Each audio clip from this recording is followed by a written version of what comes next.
Donna. Hi, Michelle. How are you? I'm good, thank you. How are you? I'm not too bad, not too bad. I was wondering if we could have a little chat today about your business and how you were finding things, sort of how you were running things before lockdown, how that's changed during lockdown, and your preparations for coming out the other side, because they've said that shops can look at reopening from, I think, the 15th of June.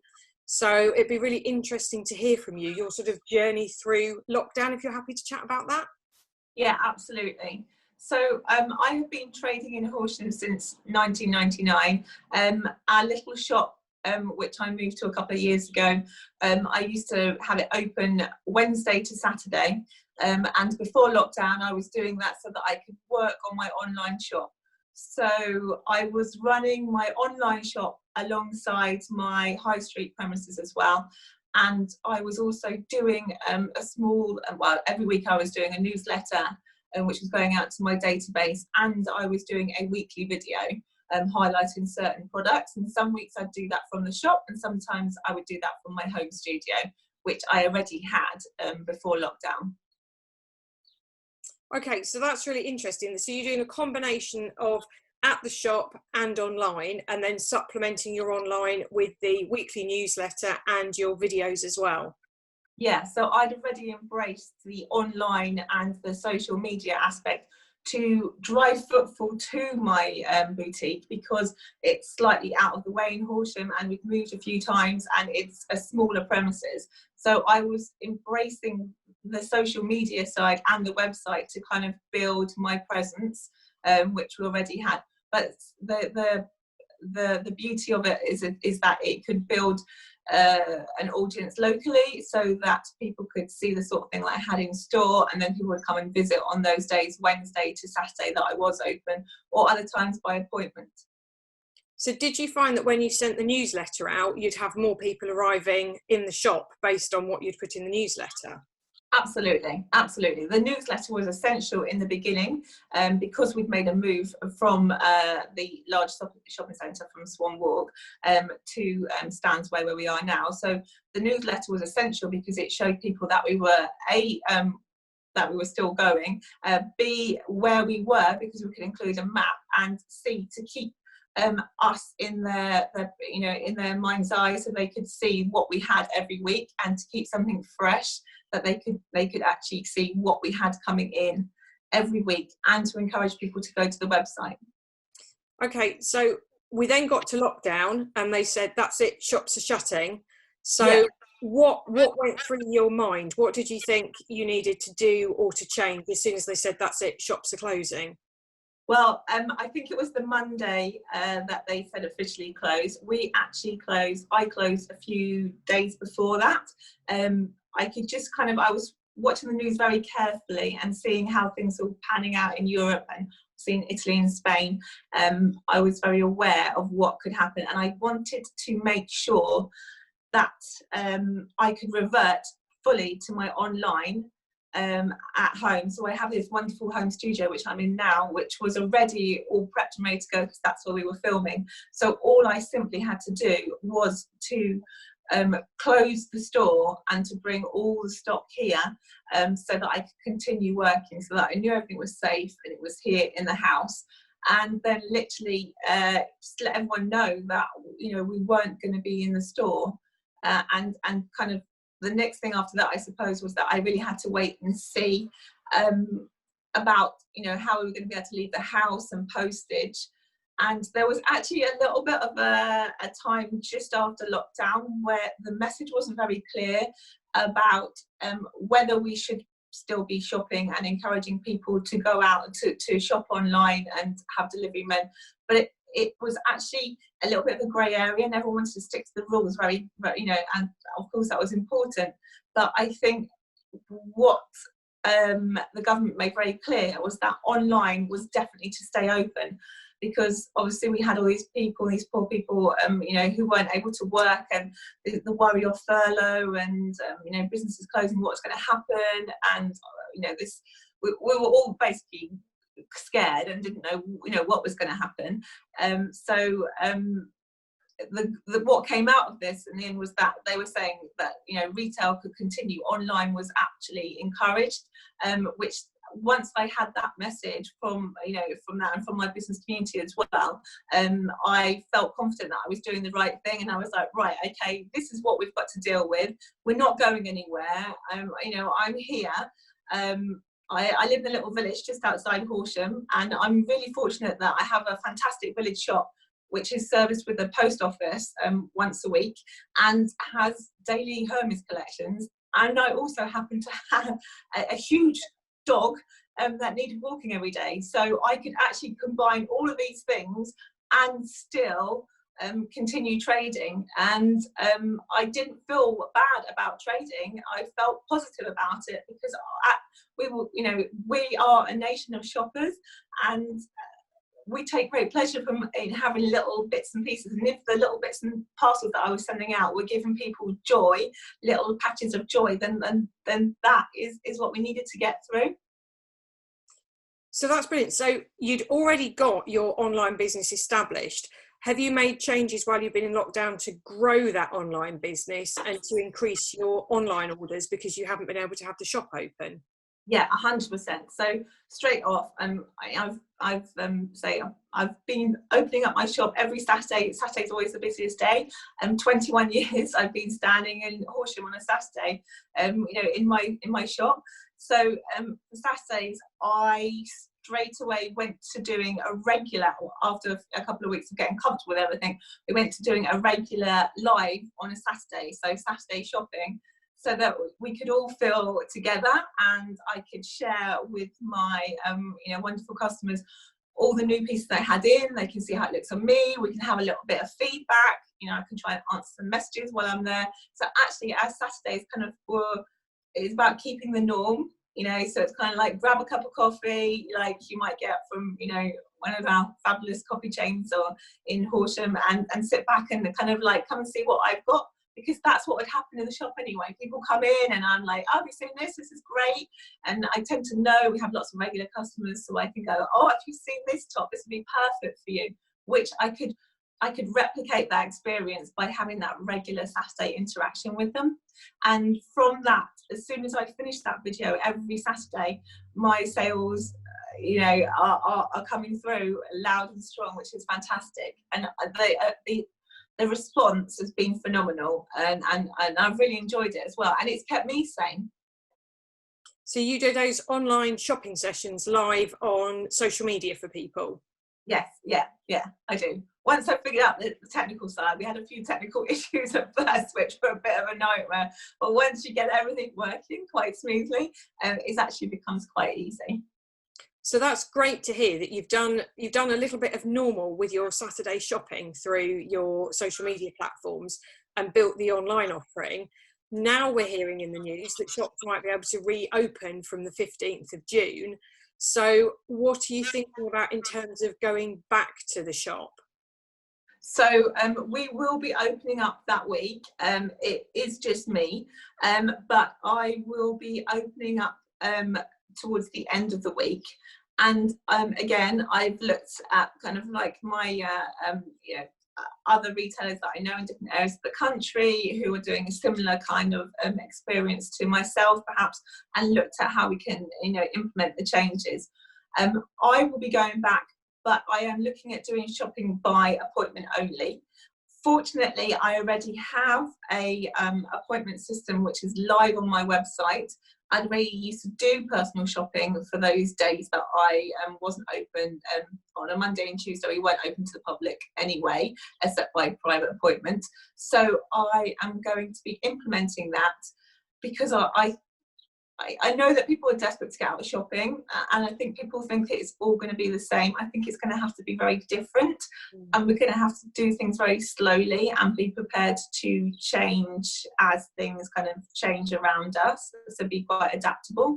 And I think if it's me doing the one-to-one appointments, I can guarantee that my customers have that whole hour experience to shop the shop and to be safe, because overall that is the number one that we're looking at, is how to keep everyone safe.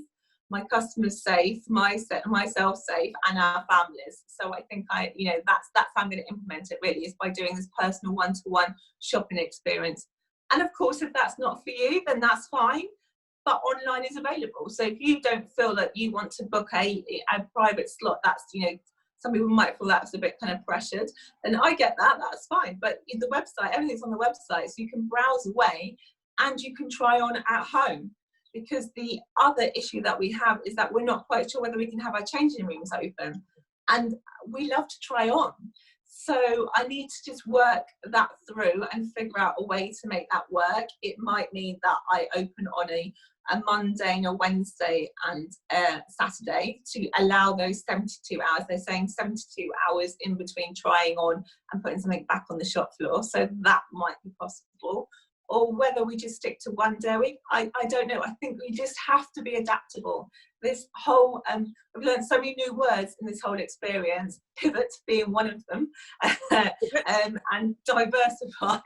So, so I think we just need to be prepared to take each step as it comes and see what's working. Okay, so that's very interesting, because you talk about those 72 hours because you have some quite unique one-off pieces, don't you? You're not got 10 of this so you can try another one on.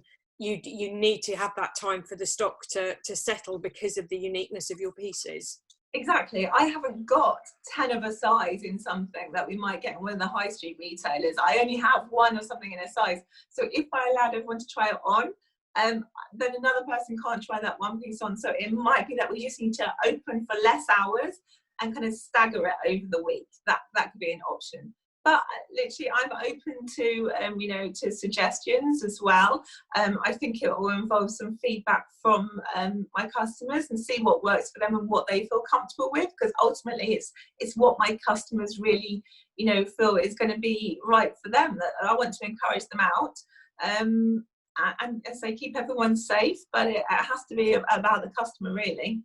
So have you had any feedback from customers so far on the online experience and about coming back as well?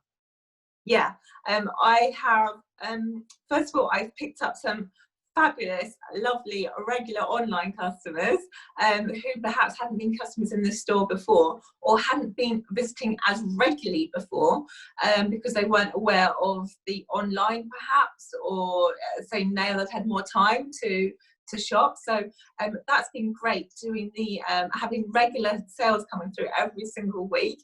And also I think those people have got to know me through the social media channels. That's the great thing about social media, is that you can share your personality, and I do believe that people buy from people. If you like the person that you're buying, then you're more likely to buy from, and that's important to build a little rapport. And you can do that with social media. It's about, I don't think you should ever try to be too perfect, because I am not perfect. I'm a mum of two, and I've been struggling with homeschooling and struggling with the general roller coaster of lockdown as well, which has had everyone's emotions up and down. So that's been fantastic that the online has grown and those customers have grown. And also we've been able to do regular drop-offs locally. We've been dropping off to people's doorsteps in Horsham area, doorstep delivery, which I think people have really enjoyed as well. Having that little bit, obviously we're not face-to-face, we put everything down and then a little stand back and here's your delivery. And I think you've really enjoyed that little interaction, and we have too. So what would your top tips be for people moving forwards? Because you've been on quite a journey from shutting the boutique a little bit before the official lockdown, and then adapting and changing and building more online, and now thinking about reopening on the 15th and what that might look like. What would your sort of top tips or takeaways be from this sort of journey that you've been through with it all? I think really it's just to not have anything set in stone, be prepared to change. We can make all these different plans, and it's good to have a plan, but be prepared to kind of go, well, that's not working, and things.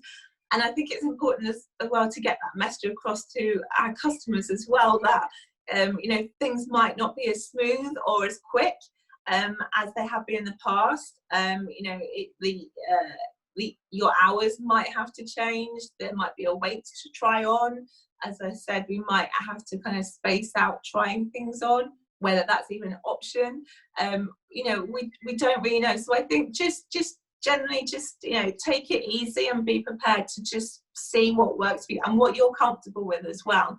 I've still got my son has just started school today, so he's not going on a Friday. That his school's only going to be open Monday to Thursday, so I will want to be here for him at 3 o'clock. That's my number one when he gets back from school. So perhaps, you know, the hours that I'll be open the shop will be like 11 till 1 or something like that, because, you know, I can't do the norm because it's just not possible. And I think everyone just needs to accept that everyone is doing their best, and let's just go with it. But number one is really just let's keep each other safe, and be kind.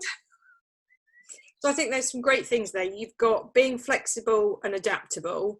I like your being authentic as well, being yourself on social media and communicating with people. And so that's really important. I'm not going to hide the fact that you know, that I want to be here for my son. So the shop, you know, during the week, I've got to close early because I need to be here.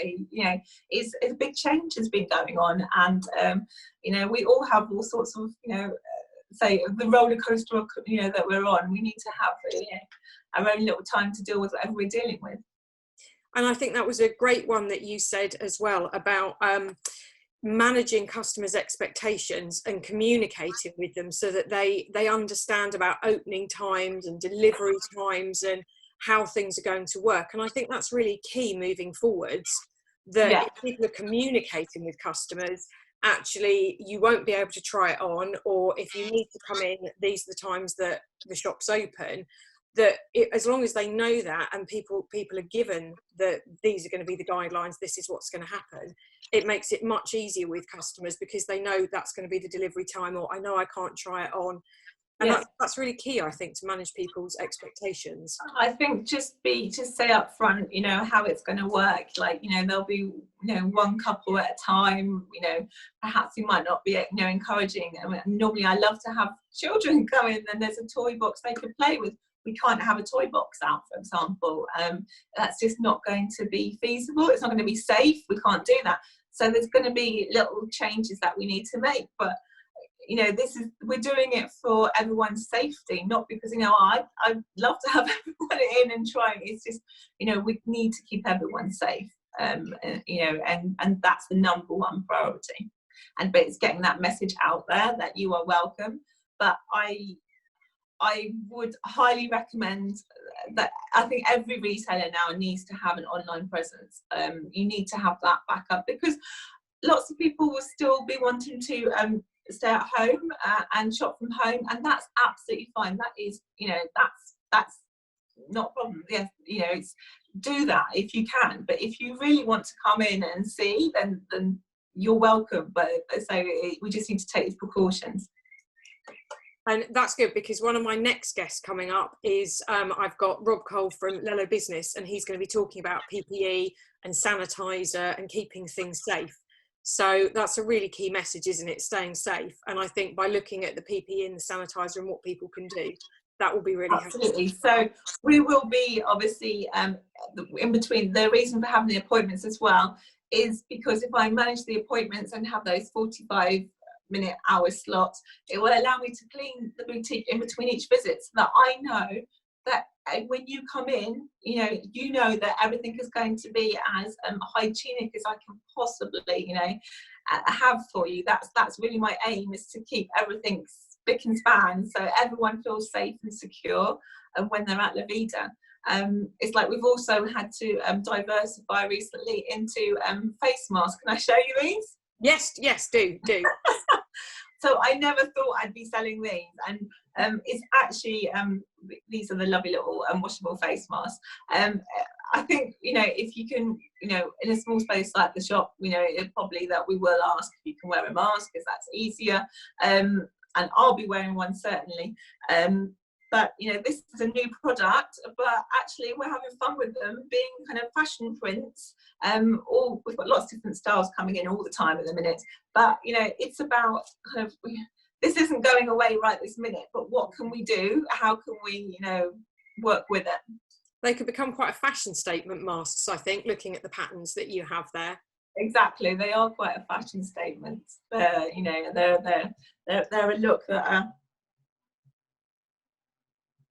anyone can pull off. Yes.